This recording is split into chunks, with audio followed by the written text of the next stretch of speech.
achavam que eles não tinham que viver no mesmo lugar que os negros.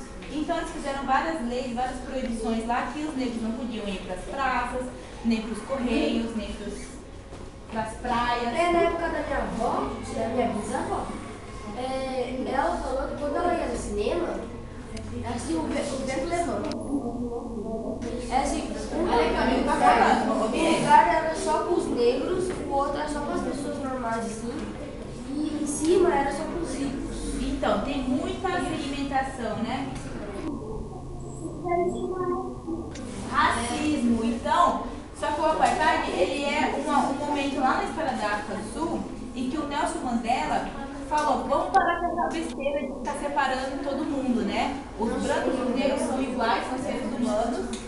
E essa coisa de racismo e discriminação por causa da aparência, por causa se a pele é mais clara, se o cabelo é mais liso, se você tem uma roupa bonita, isso daí é tudo bobagem. Na verdade, o que importa é o que a pessoa é por dentro, o que ela faz, como que ela ajuda os outros, ou ela é na vida que ela está levando.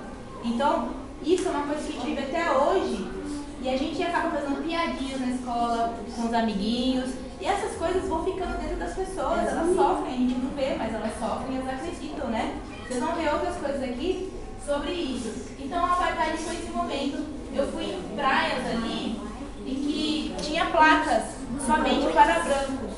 Então, assim, por que essa diferença, né, gente? Então, é uma coisa pra gente sempre estar mudando nas nossas atitudes, pra gente parar com essas coisas que não valem a pena, né? Nossa.